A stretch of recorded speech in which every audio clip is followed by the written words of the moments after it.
নমস্কার। আমরা joint movement committee for corridor, আমরা এই হিলি হয়ে বাংলাদেশের ভেতর দিয়ে যে মেঘালয়ের পুরা পর্যন্ত যে করিডর, সেই করিডরের কাজ আরও দ্রুত যাতে বাস্তবায়িত হয় তার জন্য আজকে আমরা এই মুহূর্তে আমরা বাংলাদেশে প্রবেশ করছি।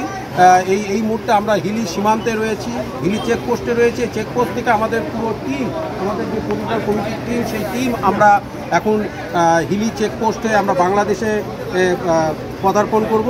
এবং বাংলাদেশে আমাদের ভারতীয় রাজশাহী বিভাগের যে ভারতীয় সহকারী হাই কমিশনার আছে, তার সাথে আমাদের বৈঠক রয়েছে। এবং এই বৈঠকের মূল বিষয় হলো যে আমাদের যে করিডর, যেটা বাংলাদেশের ভেতর দিয়ে পুরা পর্যন্ত যে করিডরের কাজ এগিয়ে চলছে, করিডর বাস্তবায়নের কাজ এগিয়ে চলছে, সে ব্যাপারে আমাদের বৈঠক। আপনারা সবাই আমাদের সাথে থাকুন, কারণ আমাদের এই করিডর আন্দোলনে আপনারা সকলেই রয়েছেন। সকাল 10:30 নাগাদ আমরা বালুরঘাট থেকে সড়ক পথে রওনা দিয়েছি হিলির উদ্দেশ্যে। গাড়ি চেপে হিলির উদ্দেশ্যে আমরা রওনা দিয়েছি। বালুরঘাট থেকে হিলির দূরত্ব 22 কিলোমিটার। সময় মোটামুটি 20 থেকে 30 মিনিট লাগার কথা। প্রথমে মালঞ্চা, তারপরে তিওর এবং তারপরে ত্রিমোহনী পেরিয়ে আমরা পৌঁছে যাব হিলিতে। আমাদের এবারের যাত্রার উদ্দেশ্যই হলো বাংলাদেশে গিয়ে সেখানে করিডর নিয়ে বাংলাদেশে নিযুক্ত যে ভারতীয় সহকারী হাই কমিশনার রয়েছেন তার সাথে বৈঠক করা। সেই উদ্দেশ্যেই আমরা জয়েন্ট মুভমেন্ট কমিটি ফর করিডরের সদস্যরা পৌঁছে গেলাম হিলিতে। হিলির আন্তর্জাতিক চেকপোস্টে পৌঁছে প্রথমে ভারতীয় ইমিগ্রেশন এবং কাস্টমস এবং সেই সঙ্গে বিএসএফের যাবতীয় যে নিয়মকানুন রয়েছে সেগুলো সম্পূর্ণ করে আমরা বাংলাদেশে পদার্পণ করলাম।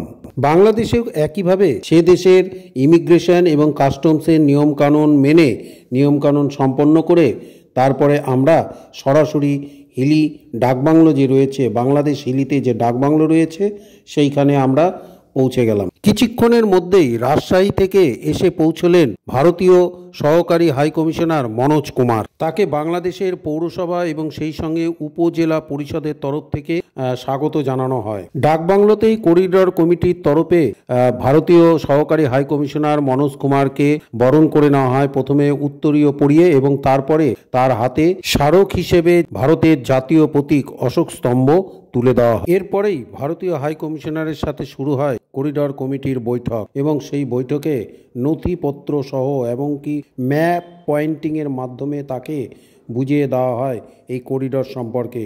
এমনকি এই করিডর বাস্তবায়িত হলে ভারত এবং বাংলাদেশ দুই দেশেরই কি সুবিধা হবে এবং যোগাযোগের ক্ষেত্রে কি বিপ্লব ঘটতে পারে সে সম্পর্কেও তাকে অবহিত করা হয়। এই যে পথটি ধরে এখন আমরা চলছি, এই পথ দিয়েই আমাদের সেই স্বপ্নের করিডরটি এই পথ দিয়েই পৌঁছে যাবে সরাসরি তুরা পর্যন্ত। এই যে এখন আমরা যে পথ দিয়ে যাচ্ছি চেকপোস্ট থেকে সোজা, এই পথ দিয়ে কিছুটা গেলেই প্রথমে দিনাজপুর মোড় এবং তারপরেই চৌমাথা মোড় পেরিয়ে এটি সোজা চলে যাচ্ছে গাইবান্ধার দিকে।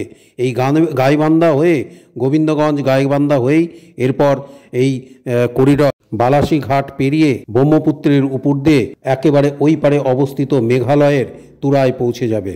হিলি ডাকবাংলোর পাশাপাশি করিডর কমিটির সদস্যরা তার সাথে বৈঠকে মিলিত হন। হিলির যে স্থলবন্দর রয়েছে সেই স্থলবন্দরের যে অফিস ঘর, সেই অফিস ঘরেও তার সাথে একগুচ্ছ বৈঠক হয় এবং সেখানে উপস্থিত ছিলেন ভারত এবং বাংলাদেশের দুই তরফেরই রপ্তানিকারক এবং আমদানিকারকরা এবং সেই সঙ্গে অন্যান্য বাণিজ্যিক সংগঠনের প্রতিনিধিরাও সেখানে উপস্থিত ছিলেন। পাশাপাশি আমাদের বালুরঘাট হিলি তুরা মেঘালয় কমিটির আহ্বায়ক ডক্টর নবকুমার দাস আমাদের সাথে আছেন এবং করিডর কমিটির অন্য সদস্য আছেন আমাদের। এবারের এই বৈঠক সর্বতোভাবে সফল এবং তারপরেই বিকেল নাগাদ যথারীতি জয়েন্ট মুভমেন্ট কমিটি ফর করিডরের সদস্যরা ভারতে ফিরে আসেন। এই ছিল আমাদের করিডর বাস্তবায়নের বাংলাদেশ সফর। বন্ধুরা, আপনাদের সাথে থাকবেন, কারণ এই করিডর আন্দোলনের সাথে যুক্ত রয়েছেন আপনারাও।